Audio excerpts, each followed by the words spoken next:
நான் கூட இந்த நிகழ்ச்சிக்கு வரும்போது நானும் கிருஷ்ணமூர்த்தியும் வரும்போது ஒரு கேமராமேன் ஒரு நண்பர் இருக்காரா, ஸ்ரீராம் இருக்காரா, எங்கே அவர் என்னை பார்த்து அன்வர் அவர் பேர் என்னை பார்த்து ஓன்னு தேம்பி அங்கே இருக்கார் பாருங்க, தேம்பி அழுதார். என்னன்னு என்ன எனக்கு ஒன்றும் புரியல. நான் ஏதாவது தப்பு பண்ணிட்டேன்னா எதுக்கு என்னை பார்த்து அழுகுறாருன்னு ஃபீல் ஒரு மாதிரி சங்கடத்தோடு மேலே ஏறினேன். அப்புறம் ஸ்ரீராம் கையில் கேட்டேன், ஏங்கண்ணே அவர் வந்ததுலேருந்து அழுதுன்னு இருக்கிறாருன்னாரு. ஏன்னாரு, தோத்துட்டும் கூட இந்த மாதிரி நிகழ்ச்சியெல்லாம் பண்ணுறாரு, எனக்கு மனசு கஷ்டமாக இருக்குன்னு அழுதார். அதனால் நான் அவருக்கு சொல்லிக்கிறேன், இது தோல்வியெல்லாம் தேர்தல் தோல்வியெல்லாம் ஒரு பெரிய எந்த விஷயமும் இல்லை.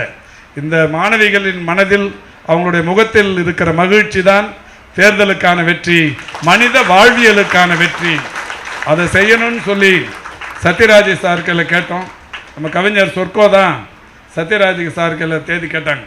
இந்த மாதிரி இந்த நிகழ்ச்சிக்கு நீங்கள் வரணும்னு கேட்ட உடனே சத்யராஜ் சார் சொன்னாராம், சுப்பிரமணி முன்னாடி ஆளுங்கட்சியாக இருக்கும்போது கூப்பிட்டுருந்தா கூட எனக்கு அங்கே ஷூட்டிங் இருக்குது இங்கே ஷூட்டிங் இருக்குதுன்னு நான் வராமல் கூட இருந்துருவேன். ஆனால் அந்த மாதிரி சொல்கிறவர் இல்லை, அவர் சொல்லியிருக்கார். ஏன்னா அவருக்கு இப்போ அவ்வளோ பிஸியான நடிகர். இப்போ கூட கேட்டேன், என்ன படங்க பண்ணுறீங்கன்னு.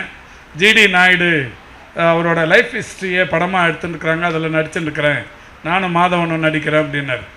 அப்போது ரொம்ப பெரிய சந்தோஷமாக இருந்தது. ஜிடி நாயுடு இந்தியாவுக்குள்ள உலகத்துக்கே ஒரு பெரிய தொழில் தந்தை. அவருடைய வாழ்க்கை வரலாறு படமாக நடிச்சுருக்கார். ஒரு பிஸியான சூழல். நேற்றைக்கு தான் அவரோட கிளிப்பிங்ஸ்லாம் ஒன்று ஒன்றா பார்க்கும்போது ஏதோ ஒரு செய்திக்காக ஒரு படத்தில் இந்த பாகுபலின்னு நினைக்கிறேன், பாகுபலி 1லையோ 2லையோ அந்த இவருக்கு நாசர் அவருக்கு ஒரு கை மாற்றுத்திறனாளி. அவர் அது ஊனம்னு சொல்லக்கூடாது, அவர் மாற்றுத்திறனாளி. அவர் சொல்லுவார், அந்த சால்வை எடுத்துட்டு என் கை ஊனம்ங்கிறதால தானே என்னை நீ அமைச்சர் ஆக்கலை, நீங்கள் ஆக்கலை அப்படின்வார். அப்போது இவர் சார் சொல்லுவார், அதுக்காக இல்லை, கை ஊனத்துக்காக இல்லை, உனக்கு மூளையில் ஊனம்னுவார். அதை வேறு ஏதோ ஒரு செய்திக்காக போட்டிருந்தாங்க. அந்த மாதிரி ஒரு அற்புதமான நடிகர், இன உணர்வு உள்ள நடிகர், இன உணர்வு மொழி உணர்வு இந்த மாதிரி அவரை ரொம்ப பிடிக்கும் எனக்கு. அவர் இந்த நிகழ்ச்சிக்கு வந்தால் நல்லாயிருக்கும். ஆனால் இப்போ இதுக்கு முன்னாடி யாரெல்லாம் வந்தாங்கன்னு நீங்கள் பார்த்துருப்பீங்க.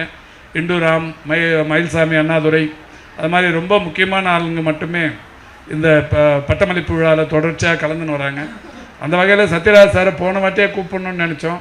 ரொம்ப பிஸியாக இருந்ததால் இந்த தடவை கூப்பிட்ட உடனே அவர் கொஞ்சம் கூட மறுப்பு சொல்லாமல், மாசு முன்னாடி கூப்பிட்டுருந்தா கூட நான் யோசிச்சிருப்பேன், இப்போ உறுதியாக வரேன், அவரோட முயற்சிக்கு நானும் உறுதுணையாக இருக்கிறேங்கிற நிலையில் இந்த நிகழ்ச்சியில் கலந்து நிற்கிறாரு. அவருக்கு என் சார்பிலும் சைதை தொகுதி திராவிட முன்னேற்ற கழகத்தின் சார்பிலும் மகிழ்ச்சி நிறைந்த நன்றியை காணிக்கையாக்கி, தொடர்ந்து இந்த அமைப்பு சிறப்புடன் நடைபெற எல்லா வகையிலும் உறுதுணையாக இருக்கிற எல்லா நண்பர்களுக்கும் பேர் சொல்லலாம். வருகை தந்திருக்கிற எல்லா வட்ட செயலாளரும் நீங்கள் நினச்சாதான் உங்கள் தெருவிலிருந்து சகோதரிகளை இந்த சென்டருக்கு அனுப்ப முடியும்.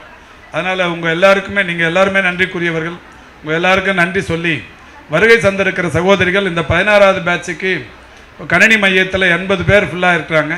100 பேர் வரைக்கும் வரலாம், 80 பேர் ஃபுல்லாக இருக்கிறாங்க. அது மாதிரி நீங்கள் அக்கம் பக்கத்தில் இருக்கிறவங்களுக்கு கையில் சொல்லி, இந்த சென்டர் நிறுத்தலை. நிறைய பேர் என்ன நினச்சிட்டுருக்குறாங்கன்னா, இந்த சென்டர் ஏதோ க்ளோஸ் பண்ணிட்டாங்கன்னு நினச்சிட்டுருக்குறாங்க. இல்லைங்கிறத நீங்கள் சொல்லி மற்றவங்கள, உங்கள் சகோதரிகளை, கூட இருக்கிறவங்கள, அக்கம் பக்கத்தில் இருக்கிறவங்கள படிக்கிறதுக்கு அனுப்பணும். அது மாதிரி டெய்லரிங், பியூட்டிஷியன் கோர்ஸுக்கும் சம்மந்தப்பட்டவர்களை நீங்கள் இந்த 3 மாதம் கோர்ஸுங்கிறது தொடர்ந்து கண்டினியூ ஆகிட்டுருக்கு, நீங்கள் வரலாம் அப்படிங்கிறத நீங்கள் சொல்லி நீங்கள் அவங்கள அனுப்பி அவர்களையும் இதில் இணைத்து வைப்பதற்கு உறுதுணையாக இருக்க வேண்டும் என்று கேட்டு, இன்றைக்கு பட்டம் பெற்றிருக்கிற நீங்கள், பயிற்சி முடித்து சான்றிதழ் பெறவிருக்கிற நீங்கள், நிச்சயம் எதிர்காலத்தில் பல்வேறு இடங்களில் தன்னம்பிக்கையுடன் உங்கள் வாழ்க்கையை மேம்படுத்திக் கொள்ளுபவர்களாக வருவீர்கள் என்கின்ற நம்பிக்கையோடு உங்களையும் வாழ்த்தி விடைபெறுகிறேன். நன்றி, வணக்கம்.